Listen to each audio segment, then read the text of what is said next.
Okay, so this is the second episode in my tool time at the steam cave. And so here I'm showing you my lathe setup. I've done quite a bit. This is a Unimat DB 200 lathe.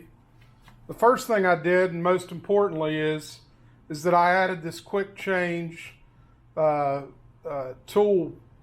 holder.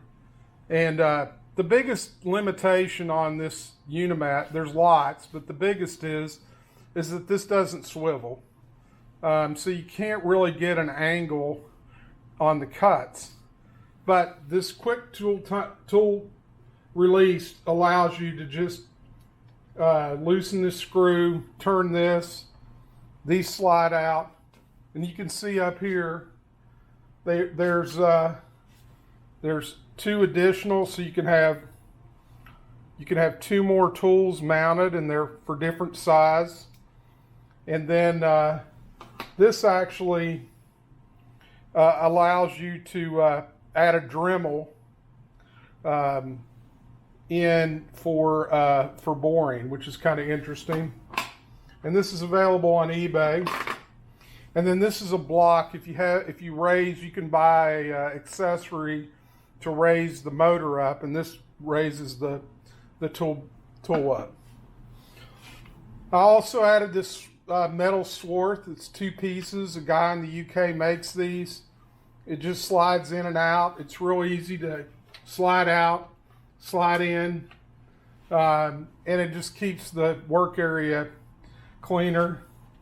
I also added these, I can't remember, Tommy bars.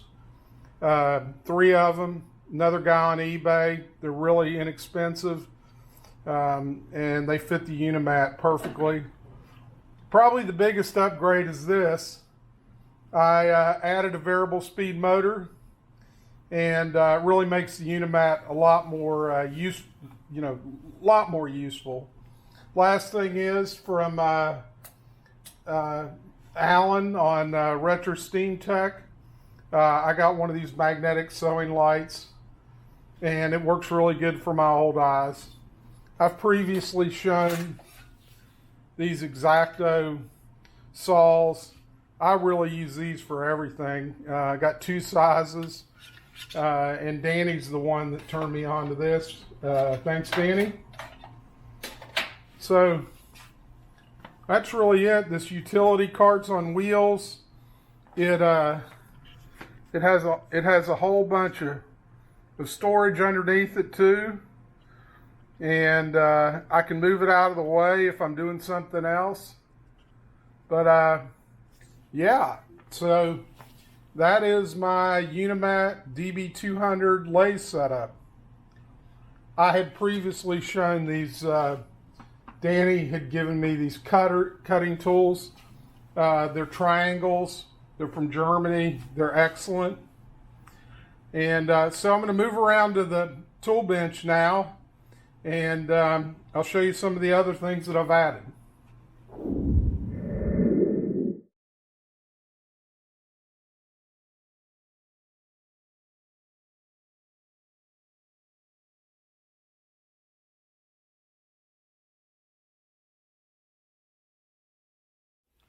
So before I sit down at the workbench and show you some of the tools I've acquired recently, the most important thing that I acquired recently was a new chair. And boy, does it make a difference.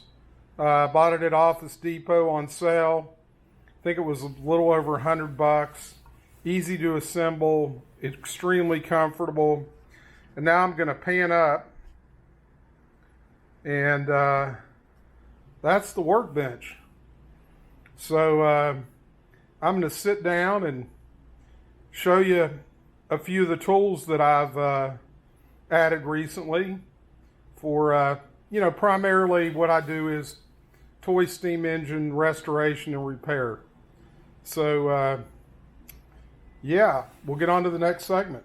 Okay, so now I'm at the tool bench, and the first 2 things you see is I added a paper towel rack there. I was always looking for some place to keep them, and I just fit perfectly there. And probably the biggest upgrade is this LED clamp-on desk light.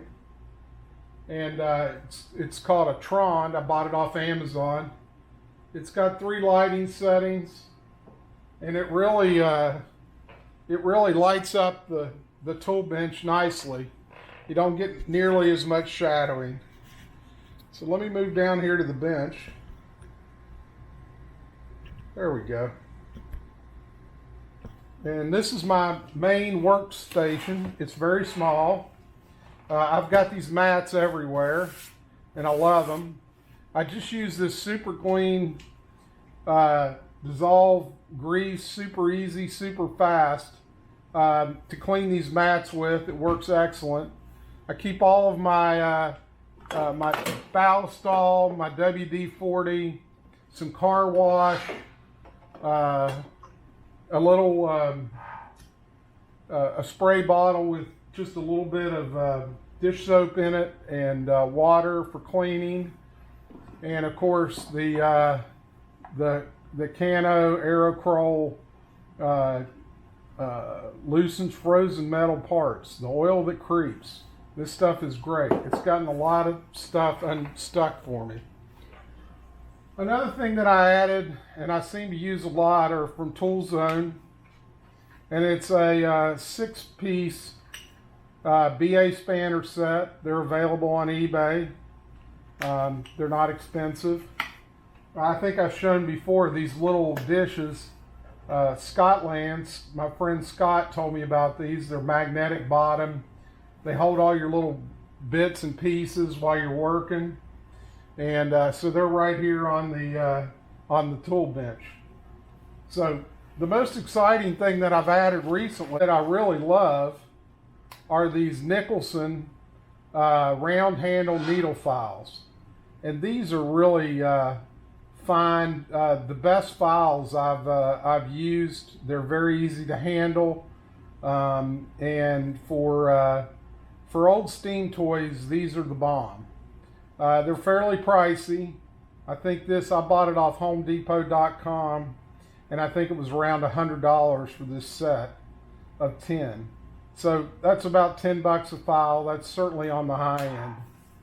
And you know, while I'm at it, the 2 most used tools here in my little workbench are my Baco 150 millimeter 6-inch and my 100 millimeter 4-inch wrenches, adjustable wrenches, and they hang on hooks right here and those things get a ton of use. Next thing that I added with the files, I also added this Nicholson file brush. Works really well, and I think it was about $10. Not expensive, and it hangs right here in the right here with all my other stuff. This was from a suggestion of one of the Steam Forum members. And this is Northwest Shortline, and it's a driver gear wheel puller, and I think it was originally made for model trains, but boy does it work well on pressed in pulley wheels and pressed in parts on steam engines. It's well made, good instructions. I think it was around $35. I've used it a couple times already, and found it to be an excellent toy in the toy steam restoration world. Next thing is I've added some 2 kinds of HSS twist drill bits. These were not expensive. They come in a nice little plastic case. These are really, really tiny ones for fun. And then I added this Voltron 150-piece mini twist drill bit set, and it goes from 0.7 millimeters all the way up to 3.2 millimeters. And I use these in my Dremel and in my Dremel press. And my Dremel press is just here outside out of the camera. So there we go. There's the Dremel press. And of course, I think I've shown these before, but I've got two of these. There's one there, and there's one right there. And these drill press vices are just outstanding. They were very inexpensive. I think they were around 20 bucks on Amazon. I know the price has gone up since then, but they're great tools. Last thing, not a big deal, but I found these. I found this on eBay. These are heavy-duty cotton swabs. Actually, I found this on Amazon. Heavy-duty cotton swabs on wooden sticks. These are made for cleaning 22s or 223 rifles. They come in a nice plastic case. They're right here whenever I need them. And I found those work a lot better than Q-tips a lot of times for cleaning in little areas, just because you got a little stiffer handle with the wood stick. So that's really it for tool time right now. Hope you enjoyed it, and you know, if you have any good tips for other tools that'll be useful in the steam toy restoration world, please post them in the comments. So thanks for watching.